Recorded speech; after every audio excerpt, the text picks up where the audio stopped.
Yuk kita mulai tentang khusyuk dalam sholat di Quran surah kedua ayat 45 sampai 46. Semua tetap di posisinya supaya bisa fokus. Biarkan saya yang menulis, menerangkan, menghapus dan menjelaskan. Stop. Oke, nggak apa-apa ya. Alhamdulillah. Jazakallah khair. Man dalla ala khairin falahu ajruhu mithla ajri fa'ilihi min ghairi an yankusa min ajri syai'. Siapa yang memfasilitasi, menolong pada kebaikan, dia akan dapat pahala yang sama dengan yang melakukan. Mudah-mudahan yang menghapus sama dengan yang menulis pahalanya, sepanjang dia tidak menghapus apa yang ingin saya tuliskan sebelumnya. Khusyuk tadi di sini ya tulisannya. Khusyuk. Jazakallah khair. Quran surah kedua ayat 45 sampai 46. Oke, pelan-pelan. Wasta'inu bis-sabri was-salah. Wa innaha lakabiratun illa 'alal khashi'in. Fokus, tenang. Di sini Allah mengkomparasikan antara sabar dengan khusyuk. Sabar aja nggak mudah kan? Khusyuk itu di atas sabar. Jadi kalau nggak paham ilmunya, sulit mendapatkan khusyuk. Oke. Wasta'inu, jika Anda punya persoalan dalam hidup, bisa terimalah dengan sabar dulu. Catat, runtutkan, wassalah. Bawa dalam salat, minta solusi kepada Allah. Wa innaha, lihat kata gantinya ha, bukan hu. Kalau hu ke sabar, huma keduanya, ha ke salat. Dan salat itu lakabiratun, pakai lamnya taukid. Penguat, sungguh kalau tidak serius, tidak benar, akan dirasakan berat. Jangankan saat memulai, ya dapat panggilan aja, kalau memang sifat khusyuk belum ada, itu berat. Kalau khusyuk itu belum ada, berat. Allahu Akbar, mau bangun berat. Tapi kalau khusyuk sudah ada, belum dipanggil, udah siap-siap. Subuh jam 4.35, jam 4 udah bangun. Untuk persiapan. Supaya begitu menunaikan yang pokok sudah khusyuk. Ya? Tapi kalau itu belum ada, panggilan 4.35, bangun 5.34 pun belum sadar.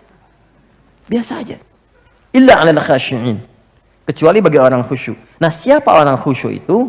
Ini penjelasan dari Al-Qur'annya. Ayat 46 ya. 1. Alladzina yadhunnuna annahum mulaqu, saya satukan, saya pisahkan dulu, rabbihim. Kemudian saya turunkan wa annahum ilaihi raji'un. Ini cuma 2 saja langkah untuk khusyuk.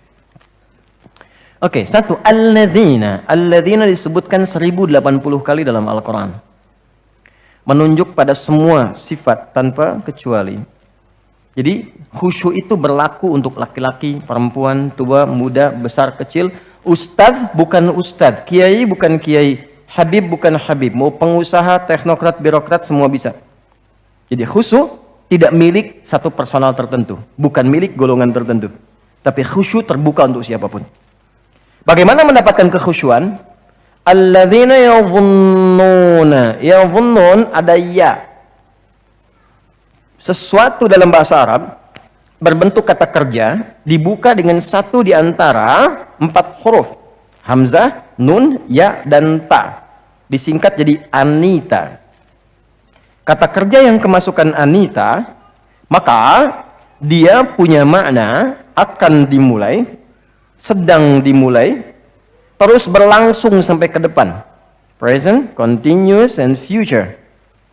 Akan dimulai, kan? Sedang dimulai, dan terus sampai ke depan.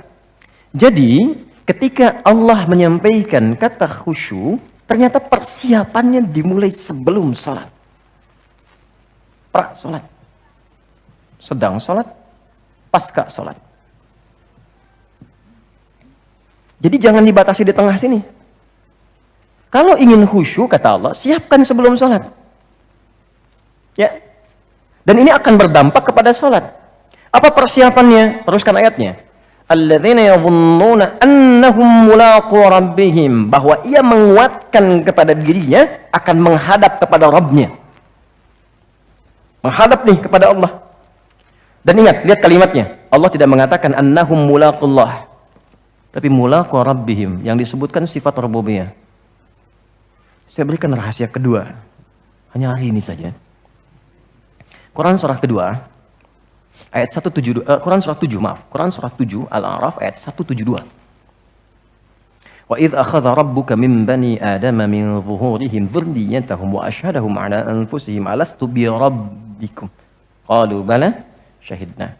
Saat masih dalam kandungan usia 4 bulan, roh ditiupkan, terjadi dialog. Allah mengambil komitmen dari setiap anak cucu Adam dengan mengatakan begini. Perhatikan kalimatnya. Alastu bi rabbikum. Siapkah engkau, bahasa kitanya, untuk berkomitmen menjadikan aku sebagai Rabbmu? Rabb itu apa?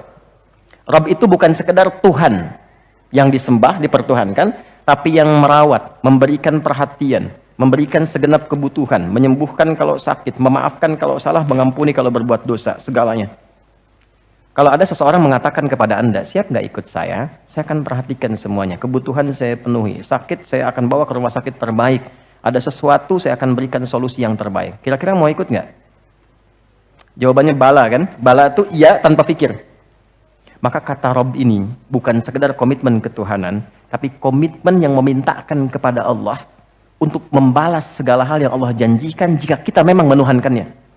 Inilah rahasianya, kenapa setiap berdoa bahasanya Rabb. Coba cek. Doa-doa yang kita panjatkan banyaknya Rabb kan?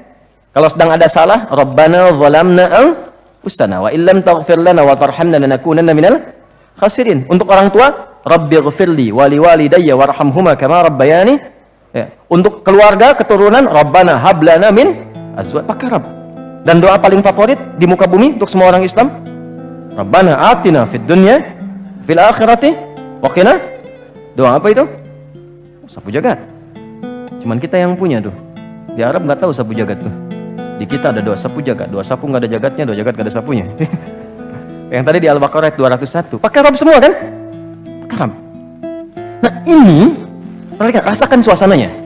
Engkau akan menghadap kepada Tuhan yang telah merawatmu, akan mengabulkan semua keinginanmu, menyelesaikan semua persoalanmu saat ini, memberikan semua yang kau harapkan. Makanya orang khusyuk itu begitu merasakan akan menghadap Allah, maka dari penampilan saja dia sudah siapkan.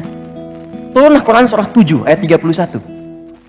Perhatikan ini ya persiapannya. Quran surah 7 Al-A'raf ayat 31. Ya bani Adam, khudhu zinatakum 'inda kulli masjid.